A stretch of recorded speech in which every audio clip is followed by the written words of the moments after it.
ಬಂದ್ರಾ? Good morning. ಇವತ್ತು ಒಂದು ಚಿಕ್ಕ ಕಥೆ ಹೇಳ್ತೀನಿ, ಬೇಗ ಹೇಳ್ತೀನಿ. ಒಂದು ಸರ್ತಿ ಒಬ್ಬ 55 ವರ್ಷದ ವ್ಯಕ್ತಿ ಹೀಗೆ ರೋಡಲ್ಲಿ ನಡ್ಕೊಂಡು ಹೋಗ್ತಾ ಇರ್ತಾನೆ. ತುಂಬ ಬಿಸಿಲಿರುತ್ತೆ, ಸಿಕ್ಕಾಪಟ್ಟೆ ಬಿಸಿಲಿರುತ್ತೆ. ಆವಾಗ ಒಂದು ಮರ ಹುಡುಕ್ತಾ ಇರ್ತಾನೆ. ನಿಮಗೆ ಗೊತ್ತು ಈಗಿನ ಸ್ಥಿತಿಯಲ್ಲಿ ಮರ ಸಿಗೋದೇ ಕಷ್ಟ ಅಂತ. ಮರ ಹುಡುಕ್ತಾ ಇರ್ತಾನೆ. ಒಂದು ಮರದ ಕೆಳಗಡೆ ಹೋಗಿ ಆ ವ್ಯಕ್ತಿ ನಿಂತ್ಕೋತಾನೆ. ಮೇಲ್ಗಡೆಯಿಂದ ಒಬ್ಬ ಅಜ್ಜ, ಒಂದು ಮನೆ ಇರುತ್ತೆ, ಆ ಮೇಲ್ಗಡೆಯಿಂದ ಅಜ್ಜ ಅವನ್ನ ಹೀಗೆ ನೋಡ್ತಾ ಇರ್ತಾನೆ. ಅದಕ್ಕೆ ಆ ವ್ಯಕ್ತಿ ಅನ್ಕೋತಾನೆ, ಕೆಳಗಡೆ ಮರದ ಹತ್ರ ನಿಂತಿರ್ತಾನಲ್ಲ ಆ ವ್ಯಕ್ತಿ ಅನ್ಕೋತಾನೆ, ಏನಪ್ಪ ಈ ವ್ಯಕ್ತಿನ ನನ್ನ ಪಾಡಿಗೆ ನಾನು ಒಂದು ಮರದ ಕೆಳಗಡೆ ವಿಶ್ರಾಂತಿ ತಗೋತಾ ಇದ್ದೀನಿ, ಆದರೆ ಈ ಮೇಲ್ಗಡೆ ಇರೋವಂಥ ಅಜ್ಜ ಹೇಗೆ ನನಗೆ ನೋಡ್ತಾ ಇದ್ದಾನೆ, ಒಂದು ಚೂರು ಮಾನವೀಯತೆನೇ ಇಲ್ಲ, ಇವಾಗ ಏನೋ ನನಗೆ ಕಳಿಸ್ತಾನೇನೋ, ಹೋಗು ಅಂತ ಕಳಿಸ್ತಾನೇನೋ ಅಂತ ಬೈಕೊತಾ ಇರ್ತಾನಂತೆ. ಅಷ್ಟರಲ್ಲೇ ಮೇಲ್ಗಡೆ ಇರುವಂತಹ ಅಜ್ಜ ಕೆಳಗಡೆ ನೋಡಿ, ನೀವು ತುಂಬ ದಣದಿದ್ದೀರಾ ಅನಿಸುತ್ತೆ, ನೀರು ಬೇಕಾ ಅಂತ ಕೇಳ್ತಾನೆ. ಕೆಳಗಡೆ ನಿಂತಿರುವಂತಹ ವ್ಯಕ್ತಿ ಮರದ ಕೆಳಗಡೆ ನಿಂತಿರ್ತಾನಲ್ಲ, ಆವಾಗ ಅವನು ಅಂದ್ಕೊಳ್ತಾನೆ, ಇವ್ರನ್ನ ನಾನು ತಪ್ಪಾಗಿ ತಿಳ್ಕೊಂಡೆ, ಪಾಪ ಎಷ್ಟು ಒಳ್ಳೆ ವ್ಯಕ್ತಿ, ನೀರು ಬೇಕಾ ಅಂತ ಕೇಳ್ತಾ ಇದ್ದಾರೆ, ಪಾಪ ಒಳ್ಳೆಯವರು ಅಂದ್ಬಿಟ್ಟು ಮೇಲೆ ನಮ್ಗೆ ಹೌದು ಅಜ್ಜ ನೀರು ಬೇಕು ಅಂತ ಹೇಳ್ತಾನೆ. ಸರಿ ಆಯಿತು. ಅಜ್ಜ 10 ನಿಮಿಷ ಆದರೂ ಬರೋದೇ ಇಲ್ಲ.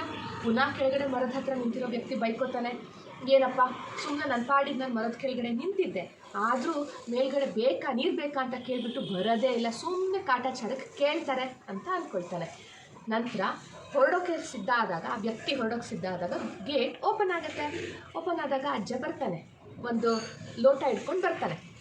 ಅದನ್ನು ಕುಡಿದಾಗ ಅವನಿಗೆ ಗೊತ್ತಾಗುತ್ತೆ ಅದು ತಂದಿದ್ದು ಬರೀ ನೀರಲ್ಲ, ಶರ್ಬತ್ತು ಅಂತ. ಆ ಶರ್ಬತ್ ಆವಾಗ ಆ ವ್ಯಕ್ತಿ ಅನ್ಕೋತಾನೆ, 55 ವರ್ಷದ ವ್ಯಕ್ತಿ ಅನ್ಕೋತಾನೆ, ಸುಮ್ಮನೆ ಅಜ್ಜನ ಮೇಲೆ ನಾನು ಅನುಮಾನ ಪಟ್ಟೆ, ಪಾಪ ನೀರು ಬದಲು ಶರ್ಬತ್ತೇ ತೊಗೊಂಬಂದು ಕೊಟ್ಟಿದ್ದಾರೆ ಅಂತ ಅಂತಾನೆ. ಅದನ್ನು ಕುಡಿತಾನೆ. ಕುಡಿದಾಗ ಅದ್ರಲ್ಲಿ ಸಕ್ಕರೆನೇ ಇರಲ್ಲ. ಪುನಃ ಇವಾಗ ಈ ವ್ಯಕ್ತಿ ಬೈಕೋತಾನೆ ಅಜ್ಜನ, ಸುಮ್ಮನೆ ಕಾಟಾಚಾರಕ್ಕೆ ಶರ್ಬತ್ ಬೇಕಾ ನೀರು ಬೇಕಾ ಅಂತ ಕೇಳ್ತಾರೆ, ಸಕ್ಕರೆನೇ ಹಾಕಿಲ್ಲ, ಏನೋ ಕಾಟಾಚಾರಕ್ಕೆ ತೊಗೊಂಬಂದು ಕೊಟ್ಟಿದ್ದಾನೆ ಈ ವ್ಯಕ್ತಿ ಅಂತ ಅಂದ್ಕೊಳ್ತಾರೆ.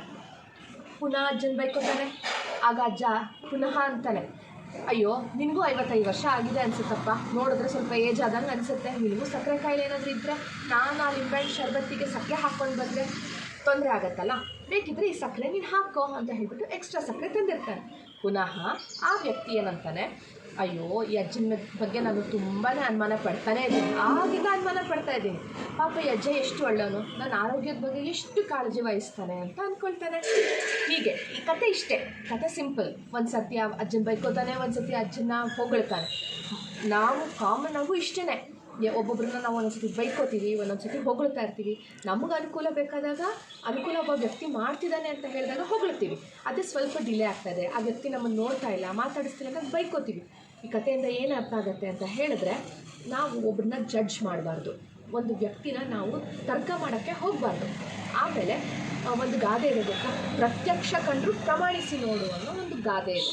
ಹಾಗೆಯೇ ನಾವು ತಕ್ಷಣಕ್ಕೆ ಒಂದು ಕನ್ಕ್ಲೂಷನ್ಗೆ ಬರಬಾರ್ದು, ಯೋಚನೆ ಮಾಡಿ ಆ ವ್ಯಕ್ತಿ ಹೇಗೆ ಏನು ಅಂತ ನಾವು ತಿಳ್ಕೊಳ್ಬೇಕಾಗತ್ತೆ. ಕತೆ ಇಷ್ಟೇ ಅಲ್ಲ, ಇಷ್ಟ ಆಯಿತಾ? ಓಕೆ, ಈಗ ಇವತ್ತಿನ ಕತೆಗೆ ಇಷ್ಟು ಸಾಕು. ಈಗ ನಾಳೆ ವರಮಹಾಲಕ್ಷ್ಮಿ ಹಬ್ಬ ಇದೆ, ಹೌದಾ? ಈಗ ಅದಕ್ಕೋಸ್ಕರನೇ ಒಂದು ಒಳ್ಳೆ ಸ್ವೀಟ್ ಹೇಳ್ಕೊಡೋಣ ಅಂತ ಅಂದ್ಕೊಂಡಿದ್ದೀನಿ. ನಾನು ಮಾಡಲ್ಲ, ಅಮ್ಮ ಮಾಡ್ತಾರೆ. ಹೇಗೆ ಮಾಡ್ತಾರೆ, ಎಷ್ಟು ಸಿಂಪಲಾಗಿ ಮಾಡ್ತಾರೆ ನೋಡೋಣ. ನೀವು ಹಬ್ಬಕ್ಕಾದರೂ ಮಾಡ್ಕೊಳ್ಳಿ, ಶ್ರಾವಣಕ್ಕಾದರೂ ಮಾಡ್ಕೊಳ್ಳಿ, ಶ್ರಾವಣ ಶನಿವಾರ ಮಾಡ್ತಾರೆ, ಶ್ರಾವಣ ಶನಿವಾರಕ್ಕಾದರೂ ಮಾಡ್ಕೊಳ್ಳಿ, ಅಥವಾ ಸುಮ್ಮನೆ ಹೀಗೆ ಏನಾದರೂ ತಿನ್ನಬೇಕು ಅನ್ನಿಸ್ತಾ ಇದ್ದರೆ ಆಗಲಾದರೂ ಮಾಡ್ಕೊಂಡು ತಿನ್ನಿ, ಓಕೆನಾ? ಈಗ ಬೇಗ ಕಿಚನಿಗೆ ಹೋಗೋಣ. ಅಮ್ಮ ಎಲ್ಲ ರೆಡಿ ಮಾಡಿ ಇಟ್ಕೊಂಡಿದ್ದಾರೆ, ಹೇಗೆ ಮಾಡ್ತಾರೆ ಅಂತ ನೋಡೋಣ. ನಿಮ್ಗೆ ಟೇಸ್ಟ್ ಮಾಡು ಹೇಳ್ತೀನಿ ಹೇಗಾಗಿದೆ ಅಂತ, ಓಕೆನಾ? ವೆಯ್ಟ್ ಮಾಡ್ತಾಯಿರಿ, ಬಾಯ್. ಬನ್ನಿ ಬೇಗ ವ್ಲಾಗ್ ಸ್ಟಾರ್ಟ್ ಮಾಡೋಣ. ಅಡುಗೆ ಮನೇಲಿ ಅಮ್ಮ ಇದ್ದಾರೆ, ಹೋಗಿ ಅಮ್ಮ ಹೇಗೆ ಅಡುಗೆ ಮಾಡ್ತಾರೆ ಅಂತ ನೋಡೋಣ. ಈಸಿಯಾಗೆ ಮಾಡ್ತಾರೆ. ಹಾಯ್ ಅಮ್ಮ, ಏನು ಮಾಡ್ತಿದ್ಯಾ? ಇವತ್ತು ಒಂದು ಸಬ್ಬಕ್ಕಿ ಪಾಯಸ ಮಾಡೋಣ ಅಂತ. ಓಹ್ ಸೂಪರ್ ಅಮ್ಮ, ಏನು ಸ್ಪೆಷಲ್ಲು ಇಷ್ಟ ಅಂತ ಅಷ್ಟೇನಾ? ಪಾಯಸ ಇಷ್ಟ ನಿಮಗೆಲ್ಲ, ಅದಕ್ಕೆ ಇವತ್ತು ಮಳೆ ಚಳಿ ಗಾಳಿ ಎಲ್ಲ ಇದು ಜೋರಾಗಿದೆ, ಈ ಪಾಯಸ ಕುಡಿದ್ರೆ ಇಷ್ಟು ಚೆನ್ನಾಗಿರುತ್ತೆ. Thank you. ನಿಮ್ಮೆಲ್ಲರಿಗೋಸ್ಕರ ಮಾಡ್ತಾ ಇದ್ದೀನಿ. ಓಕೆ, ಬೇಗ ಹಾಗಾದರೆ ಹೇಳ್ಕೊಡು. ಓಕೆ, ಈ ಪಾಯಸಕ್ಕೆ ಮೊದಲು ಏನೇನು ತಗೋಬೇಕು ಅಂದರೆ,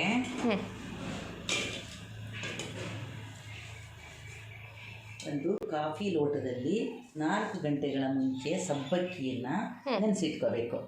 ಆಮೇಲೆ ಇದಕ್ಕೆ ಒಂದು 4-5 ಸ್ಪೂನು ತುಪ್ಪ ಬೇಕು. ಆಮೇಲೆ ದ್ರಾಕ್ಷಿ ಬೇಕು, ಗೋಡಂಬಿ ಬೇಕು, ಏಲಕ್ಕಿ ಬೇಕು, ಬಾದಾಮ್ ಪೌಡ್ರ್ ಬೇಕು, ಮೇಲೆ ಹಾಲು ಬೇಕು. ಓಕೆ, ಕಾಯಿಸ್ಕೊಂಡಿದ್ಯಾ ಹಾಲು ಫಸ್ಟೇ? ಹಾಲನ್ನು ಫಸ್ಟೇ ಕಾಯಿಸ್ಕೋಬೇಕು ಚಿನಿ. ಒಂದು ಅರ್ಧ ಲೀಟ್ರ್ ಹಾಲು ತಗೊಂಡಿದ್ದೀನಿ ನಾನು. ಇವತ್ತು 3 ಜನ ಇದ್ದೀವಲ್ಲ ಮನೇಲಿ, ಚಿಕ್ಕ ಮಗಳು ಬೇರೆ ಬಂದಿಲ್ಲ, ಸಹನ ಬಂದಿಲ್ಲ, ನನ್ನ ತಂಗಿ ಇಲ್ಲ. ಅದಕ್ಕೆ ನಾನು ನಿಮ್ಮ ಯಜಮಾನ್ರು ಪಾಪ 3-4 ಜನ ಇದ್ದೀವಿ ಅಷ್ಟೇ. ನಿಮ್ಮ ಯಜಮಾನ್ರು ಬ್ಯುಸಿ ಇವತ್ತು ಬರಲ್ಲ ಅಂದರು, ಅದಕ್ಕೆ 3-4 ಜನಕ್ಕೋಸ್ಕರ ಮಾಡ್ತಾ ಇದ್ದೀನಿ. ಈಗ ನೆಕ್ಸ್ಟ್ ಏನು ಮಾಡಬೇಕು ಅಂದರೆ, ಈ ಹಾಲನ್ನು ನಾವು ಮತ್ತೆ ಪಾಯಸಕ್ಕೆ ರೆಡಿ ಮಾಡ್ಕೋಬೇಕು. ಆಮೇಲೆ ತುಂಬ ಬರಬೇಕು. ಒಂದು ಕುದಿ ಬಂದರೆ ಸಾಕು. ನಾವು ಕುದಿಸಿರ್ತೀವಲ್ಲ, ಹೇಗೂ ಇದು ಹಾಲು ಹಸಿ ಹಾಲಿಡೋಂಗಿಲ್ಲ, ಕಾಯಿಸಿ ಇಟ್ಕೊಂಡಿದ್ದೀನಿ ನಾನು. ಈಗ ಅದಕ್ಕೆ ಏನು ಮಾಡಬೇಕು ಅಂತಂದರೆ, ಸ್ವಲ್ಪ ಆರಿದ್ದದು ಈಗ ಮತ್ತೆ ಬಿಸಿಗೆ ಇಟ್ಟಿದ್ದೀನಿ. ಒಂದು ಕುದಿ ಬರಬೇಕು, ಒಂದೇ ಒಂದು ಕುದಿ ಬರಬೇಕು. ಓಕೆ, ಕುದಿ ಬಂದಮೇಲೆ ಈ 4 ಗಂಟೆಗಳ ಕಾಲ ಸಬ್ಬಕ್ಕಿ ನೆನೆಸಿಟ್ಕೊಂಡಿದ್ದೀನಲ್ಲ, ಈ ನೆನೆಸಿಟ್ಕೊಂಡಲ್ಲ ಸಬ್ಬಕ್ಕಿಯನ್ನು ಇದಕ್ಕೆ ಹಾಕಿ ಒಂದು 10 ನಿಮಿಷ ಇದನ್ನು ತಿರುವಾಡ್ತಾ ಬೇಯೋಕ್ಕೆ ಬಿಡಬೇಕು, ಅಂದರೆ ಬಾಯ್ಲ್ ಆಗೋಕ್ಕೆ ಬಿಡಬೇಕು. ಫಸ್ಟ್ ಅದೇ ಕೆಲಸ. ಅಮ್ಮ, ಅದು ಬಾಯ್ಲ್ ಆಗಿದೆ ಅಂತ ಹೇಗೆ ಗೊತ್ತಾಗುತ್ತೆ? ಹೇಗೆ ಗೊತ್ತಾಗುತ್ತೆ ಅಂತಂದರೆ, ಹಾಲಲ್ಲಿ ಈ ಸಬ್ಬಕ್ಕಿ ಹಾಕಿದಾಗ ಸಬ್ಬಕ್ಕಿ ಮೊದಲು ಕೆಳಗಡೆ ಇರುತ್ತೆ, ಬಾಯ್ಲ್ ಆಗಿದೆ ಅಂದಾಗದು ಫುಲ್ ಎಲ್ಲ ಮೇಲೆ. ಯಾವಾಗ ಹೇಳೋದು ಮರ್ತಿದ್ದೆ, ಮೇನ್ ಪಾಯಸಕ್ಕೆ ಸಕ್ಕರೆ ನಾನು ಮರ್ತ್ಬಿಟ್ಟಿದ್ದೆ, ಸಕ್ಕರೆ ಬೇಕು. ಎಷ್ಟು ಸ್ಪೂನು ಸಕ್ಕರೆ. ಇಲ್ಲಾಂದರೆ ಅವ್ರವ್ರ ರುಚಿಗೆ ಹಾಕೋಬೋದಲ್ವ? ಒಬ್ಬೊಬ್ರಿಗೆ ಸ್ವೀಟ್ ಜಾಸ್ತಿ ಬೇಕಾಗಿರುತ್ತೆ, ಯಾಕಂದರೆ ಅಷ್ಟು ಹಾಕೋಬೋದು. ಸಬ್ಬಕ್ಕಿ ಹಾಕ್ತಾ ಇದ್ದೀನಿ, ಹಾಲು ಕುದಿ ಬಂದಿದ್ದೀನಿ. ಸ್ವಲ್ಪ ಹಾಕಿ ಇವಾಡ್ತಾ ಇರಬೇಕು. ಮೆಣಸಿನಿ ಇದು ಹಾಕಿದ ಕೊಳ್ಳೆ ಏನಂತಂದ್ರೆ, ಚೆನ್ನಾಗಿ ಕುದಿ ಬಂದ ಮೇಲೆ ಈಗ ಸಬ್ಬಕ್ಕಿ ನೋಡಿ ಎಲ್ಲ ಕೆಳಗಡೆ ಹೋಗಿದೆ, ಬಾಯ್ಲ್ ಆಗಿದೆ ಅಂದಾಗ ಸಬ್ಬಕ್ಕಿ ಮೇಲೆ ಬರುತ್ತೆ. ಓಕೆ. ಆಮೇಲೆ ಆ್ಯಕ್ಚುಲಿ ನೀನು ಒಂದು ಅವಾಗಲೇ ಕತೆ ಹೇಳಿದೆಯಲ್ಲ, ಓದ್ತಿರ್ತಾ ಇದೆಯಲ್ಲ, ಅದು ನನ್ನ ಹತ್ರ ಒಂದು ಕತೆ ಹೇಳಿದೆ. ಎಲ್ಲಿ ಈ ಕತೆ ತುಂಬ ಚೆನ್ನಾಗಿತ್ತು, ಎಲ್ಲಿ ಓದಿದ್ಯಾ ನೀನು? ಇಲ್ಲಮ್ಮ, ಆ್ಯಕ್ಚುಲಿ ಏನಾಯಿತು ಗೊತ್ತಾ, ಈ ಕತೆ ಪಪ್ಪ ನನಗೆ ಚಕ್ರವರ್ತಿ ಸೂಲಿಬೆಲೆ ಅವ್ರದ್ದು ಒಂದು ವಿಡಿಯೋ ಕಳಿಸಿದ್ರು. ಅವರು ಈ ಥರ ಒಳ್ಳೊಳ್ಳೆ ಕತೆಗಳನ್ನೆಲ್ಲ ಹೇಳ್ತಿರ್ತಾರಲ್ಲ, ಒಂದು ಇನ್ಸ್ಪೈರ್ ಆಗೋವಂಥದ್ದು, ಒಂದು ಮಾರಲ್ ಇರೋ ಅಂಥದ್ದು, ಅದು ತುಂಬ ಇಷ್ಟ ಆಯಿತು. ಅದಕ್ಕೆ ಶೇರ್ ಮಾಡೋಣ ಅಂತ ಅನ್ನಿಸ್ತು. ನೀನು ನಿನ್ನ ಸ್ಕೂಲಲ್ಲಿ ಮಕ್ಳಿಗೆ ಹೇಳು ಈ ಕತೆನ. ತುಂಬ ಚೆನ್ನಾಗಿದೆ, ನಿಮ್ಗೆ ಇಷ್ಟ ಆಯಿತು. ನೀವು ನಾಳೆನೇ ಸ್ಕೂಲ್ಗೆ ಹೋದಾಗ ಮಕ್ಕಳಿಗೆ ಕತೆ ಹೇಳ್ತೀನಿ. ಮಕ್ಕಳಿಗೆ ಕತೆ ಅಂದರೆ ಇಷ್ಟ ಅಲ್ವಾ?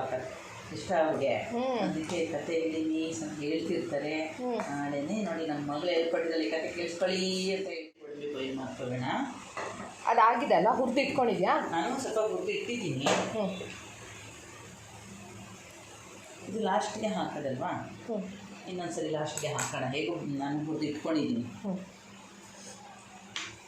ಇಷ್ಟು ಒಂದು 3 ಸ್ಪೂನ್ ತುಪ್ಪ ಹಾಕೋದು, 1-4 ಸ್ಪೂನು ತುಪ್ಪ ಎಷ್ಟು ಹಾಕಿದ್ರೆ ಒಳ್ಳೇದೇ ಅಲ್ವಾ? ಆಮೇಲೆ ದ್ರಾಕ್ಷಿ ಗೋಡಂಬಿ ಹಾಕೋದು. ಕೆಲವೊಬ್ರು ಇದಕ್ಕೆ ಇದನ್ನು ಹಾಕ್ತಾರೆ, ಏನು ಗೊತ್ತಾ, ನನ್ನ ಮಕ್ಕಳಿಗೆ ಬಾದಾಮಿ ಅಷ್ಟೊಂದು ಇಷ್ಟ ಇಲ್ವಲ್ಲ, ಅದಕ್ಕೆ ನಾನು ಬಿಟ್ಟಿದ್ದೀನಿ. ಈ ಬಾದಾಮಿನ ಪೀಸ್ ಮಾಡಿ ಹಾಕಿದ್ರೆ ತುಂಬ ಚೆನ್ನಾಗಿರುತ್ತೆ. ಇದು ಕೂಡ ತುಪ್ಪದಲ್ಲಿ ಫಸ್ಟ್ ಫ್ರೈ ಮಾಡ್ಕೋಬೇಕು. ಇವಾಗ ಸಬ್ಬಕ್ಕಿ ಎಲ್ಲ ಹಾಕಿದ ಅವಾಗಲೇ ಹಾಕಿ 10 ನಿಮಿಷ ಬಾಯ್ಲ್ ಮಾಡಿದ್ದೀನಿ. ನೋಡಿ ಸಬ್ಬಕ್ಕಿ ಎಲ್ಲ ಮೇಲೆ ಬಂದಿದೆ, ಚೆನ್ನಾಗಿ ಬಾಯ್ಲ್ ಆಗಿದೆ. ಸಬ್ಬಕ್ಕಿ ಎಲ್ಲ ಇದು ಯಾವ ಸಬ್ಬಕ್ಕಿ? ನೈಲನ್ ಸಬ್ಬಕ್ಕಿ, ಆದ್ದರಿಂದ ಅಷ್ಟು ನಿಮಗೆ ಗೊತ್ತಾಗಲ್ಲ, ಆಮೇಲೆ ಅದು ಕುಡಿಯುವಾಗ ಗೊತ್ತಾಗುತ್ತೆ. ಇನ್ನೊಂದು ದೊಡ್ಡ ಸಬ್ಬಕ್ಕಿ ಬರುತ್ತಲ್ಲ, ಅದರಲ್ಲೂ ಮಾಡ್ಬೋದು, ಈ ಥರ ನೈಲನ್ ಸಬ್ಬಕ್ಕಿ ಮಾಡ್ಬೋದು ಚಿನಿ. ಈಗ ಚೆನ್ನಾಗಿ ಒಂದು 10-15 ನಿಮಿಷ ಇದು ಸಬ್ಬಕ್ಕಿ ಬಾಯ್ಲ್ ಆಗಿದೆ. ಈಗ ನಾನು ಚೆನ್ನಾಗಿ ಸಕ್ಕರೆ ಹಾಕಬೇಕು. ಒಂದು ಅರ್ಧ ಕಪ್ ಸಕ್ಕರೆ ಇಟ್ಕೊಂಡಿದ್ದೀನಿ. ಸಕ್ಕರೆ ಹಾಕಿ ಮತ್ತೆ ಒಂದ್ಸರಿ ಬಾಯ್ಲ್ ಮಾಡಬೇಕು. ಸಕ್ಕರೆ ಹಾಕ್ತಾ. ಸೊ ಇವಾಗ ಸಬ್ಬಕ್ಕಿ ಬೆಂದ ಮೇಲೆ, ಹಾಲಲ್ಲಿ ಬೆಂದ ಮೇಲೆ ಸಕ್ಕರೆ ಹಾಕ್ತಾ ಇದೆಯಾ? ಓಕೆ. ಬಾದಾಮ್ ಪೌಡ್ರು, ಈ ಬಾದಾಮ್ ಪೌಡ್ರನ್ನು ಇದು ಅಂಗಡಿ ಸಿಗುತ್ತೆ ರೆಡಿ, ಒಂದು ಪ್ಯಾಕೆಟ್ ಫುಲ್ ಹಾಕಬೇಕು. ಅದು ಸಕ್ಕರೆ ನೀವು ಒಂದು ಅರ್ಧ ಕಪ್ ಹಾಕ್ಕೊಳ್ಳಿ ಮಾಡುವಾಗ. ಆಮೇಲೆ ಸ್ವಲ್ಪ ಟೇಸ್ಟ್ ಮಾಡಿ, ಕೆಲವರು ಶುಗರ್ ಇರೋರು ಇರ್ತಾರೆ, ಜಾಸ್ತಿ ಸ್ವೀಟ್ ತಿನ್ನಲ್ಲ, ಅದಕ್ಕೋಸ್ಕರ ಸಕ್ಕರೆ ಒಂದು ಅರ್ಧ ಕಪ್ ಹಾಕ್ಕೊಂಡು ಮತ್ತೆ ಸ್ವಲ್ಪ ಬೇಕಿದ್ರೆ ಸಕ್ಕರೆ ಕಡಿಮೆ ಇತ್ತು, ಸ್ವೀಟ್ ಇಲ್ಲ ಜಾಸ್ತಿ ಬೇಕಂದರೆ ಹಾಕ್ಕೋಬೋದು. ಇವತ್ತು ಒಂದು ಪಾಯಸ ಮಾಡಿದ್ದೆ. ಎಲ್ಲರೂ ಇಬ್ಬರು ಹಳೆಯಂದಿರು ಬಂದರೆ ಚೆನ್ನಾಗಿತ್ತು. ವಿನೋದು ಇಬ್ಬರು ಬಂದಿದ್ದರೆ, ಚಿಕ್ಕ ಮಗಳು ಬಂದಿದ್ದರೆ, ಎಲ್ಲರೂ ಬಂದರೆ ಚೆನ್ನಾಗಿತ್ತು. ನೋಡೋಣ, ಸಂಜೆವರೆಗೂ ವೇಟ್ ಮಾಡ್ತೀನಿ. ಇದೆಲ್ಲ ಪಾಯಸ ಆಯಿತು. ಚೆನ್ನಾಗಿ ಸಕ್ಕರೆ ಮತ್ತು ಬಾದಾಮ್ ಪೌಡರ್ ಹಾಕಿದ್ಮೇಲೆ ಚೆನ್ನಾಗಿ ಬಾಯ್ಲ್ ಆಗಿದೆ. ಅದಾದಮೇಲೆ ಇವಾಗ ಮತ್ತೆ ನಾವು ಗೋಡಂಬಿ ದ್ರಾಕ್ಷಿ ಇದೆಯಲ್ಲ, ಅದನ್ನು ತುಪ್ಪದಲ್ಲಿ ಫ್ರೈ ಮಾಡಿ ಹಾಕಬೇಕು. ಫಸ್ಟೇ ನೀನು ಹುರಿದಿಟ್ಟಿದೆ, ಈಗ ಸ್ವಲ್ಪ ಬಿಸಿ ಇರಲಿ ಅಂತ ಅಲ್ಲ? ನಾನು ಟೈಮ್ ಇತ್ತಲ್ಲ, ಅರ್ಧ ಹಾಲು ಕುದಿಯುವಾಗ ಟೈಮ್ ಇತ್ತು, ಅದಕ್ಕೆ ಏನು ಮಾಡಿದೆ ಸ್ವಲ್ಪ ಫ್ರೈ ಮಾಡಿ ಇಟ್ಕೊಂಡ್ಬಿಟ್ಟಿದ್ದೀನಿ. ಇವಾಗ ಇನ್ನೊಂದ್ಸರಿ ಸ್ವಲ್ಪ ಬಿಸಿ ಮಾಡಿ ಹಾಕಿದರೆ ಆಯಿತು. ಓಕೆ ಅಷ್ಟೇನಾ ಪಾಯಸ? ಅಷ್ಟೇ ಪಾಯಸ. ಓ ಸೂಪರ್ ಮಾ. ಆಮೇಲೆ ಲಾಸ್ಟಲ್ಲಿ ಏಲಕ್ಕಿ ಪುಡಿ ಹಾಕ್ರೆ ಮುಗೀತಾ? ಏಲಕ್ಕಿ ಪುಡಿ ಲಾಸ್ಟ್ ಹಾಕೋದು ಅಷ್ಟೇ. ಇದು ಎಷ್ಟು ಕುದಿಬೇಕು? ಒಂದು ಸ್ವಲ್ಪ ಅಷ್ಟೇ, ಎಲ್ಲ ಬೇಯೋವರೆಗೂ? ಒಂದು 5 ನಿಮಿಷ. ಅದು ಫಸ್ಟೇ ಬೆಂದಿದೆ, ಸಕ್ಕರೆನಲ್ಲಿ ಒಂದು 5 ನಿಮಿಷ ಬೆಂದರೆ ಚೆನ್ನಾಗಿರುತ್ತೆ. ಎಷ್ಟು ಬೇಕೋ ಅಷ್ಟು. ನಾವು ಜಾಸ್ತಿ ನಮಗೆ ಗಟ್ಟಿ ಬೇಕು ಅಂದರೆ ಇನ್ನೂ ಸ್ವಲ್ಪ ಜಾಸ್ತಿ ಕುದಿಸ್ಬೋದು. ಇದು ಏನು ಗೊತ್ತಾ, ಸಬ್ಬಕ್ಕಿ ಮತ್ತು ಹಾಲೆಲ್ಲ ಆಡಿದ್ಮೇಲೆ ಮತ್ತೆ ಗಟ್ಟಿ ಬರುತ್ತೆ, ಆಗುತ್ತೆ. ಅದಕ್ಕೋಸ್ಕರ ಸಾಕು. ಇವಾಗ ದ್ರಾಕ್ಷಿ ಗೋಡಂಬಿ ಫ್ರೈ ಆಯಿತು, ಒಂದು ತುಪ್ಪಕ್ಕೆ ಹಾಕ್ತೀನಿ, ಲಾಸ್ಟಲ್ಲಿ ಏಲಕ್ಕಿ ಪುಡಿ ಹಾಕಿದ್ರೆ ಮುಗಿದು.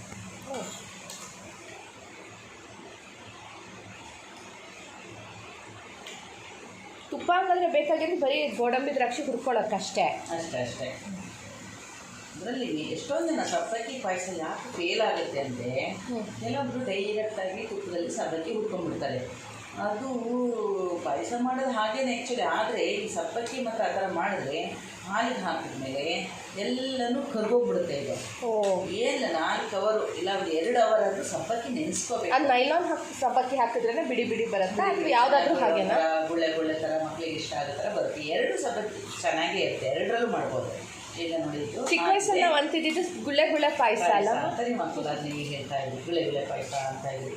ಈಗ ನೋಡಿದಾಗಿದೆ, ಇದನ್ನು ಪಾಯಸಕ್ಕೆ ಹಾಕ್ತೀವಿ. ಏಲಕ್ಕಿ ಪೌಡ್ರ್ ಹಾಕಬೇಕು.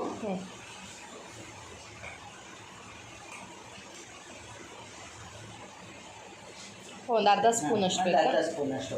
ಅದು ಏಲಕ್ಕಿ ಸಕ್ಕರೆಯಲ್ಲಿ ಪೌಡ್ರ್ ಮಾಡಿ ಇಟ್ಕೊಂಡಿದ್ವಲ್ಲ, ಅದಕ್ಕೆ ಸ್ವಲ್ಪ ಒಂದು ಅರ್ಧ ಸ್ಪೂನ್ ಹಾಕಬೇಕು. ಓ, ನಾವು ಯೂಶಲ್ ಆಗಿ ಸಕ್ಕರೆ ಮತ್ತು ಏಲಕ್ಕಿ ಹಾಕಿ ಪೌಡ್ರ್ ಮಾಡಿ ಇಟ್ಕೊಂಡ್ಬಿಡ್ತೀವಲ್ವಾ?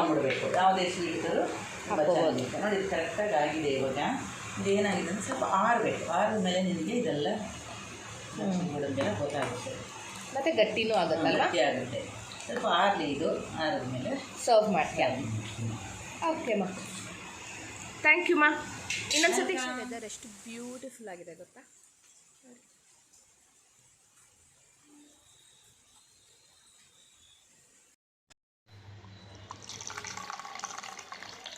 ಆರಿದ್ಮೇಲೆ ಗಟ್ಟಿಯಾಗಿದೆ ಅಲ್ಲಮ್ಮ?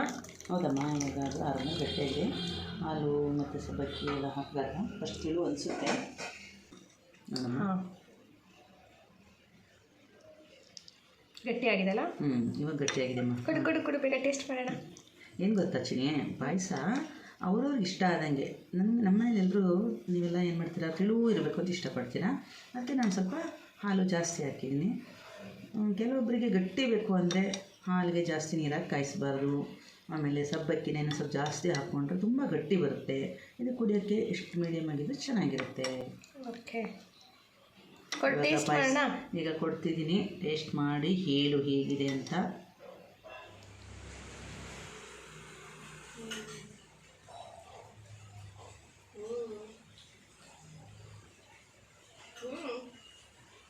ಸಕ್ಕತ್ತಾಗಿದೆ.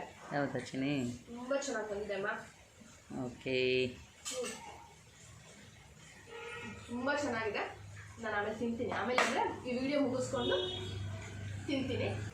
ಈ ವಿಡಿಯೋ ನಿಮಗೆ ಇಷ್ಟ ಆಗಿದ್ರೆ, ಸ್ವಲ್ಪ ಅದು ಇಷ್ಟ ಆಗಿದ್ರೆ ಲೈಕ್ ಮಾಡಿ, ಶೇರ್ ಮಾಡಿ, ಕಮೆಂಟ್ ಮಾಡಿ, ಸಬ್ಸ್ಕ್ರೈಬ್ ಮಾಡ್ಕೊಳ್ಳೋದನ್ನು ಮರಿಬೇಡಿ. ಯಾವ ಚಾನಲ್ ಹೇಳಿ? ಸಿಸ್ಟರ್ಸ್ ಬ್ಲಾಗ್ ಇನ್ ಕನ್ನಡಗೆ ಸಬ್ಸ್ಕ್ರೈಬ್ ಮಾಡಿ. Meet you in the next blog. Bye.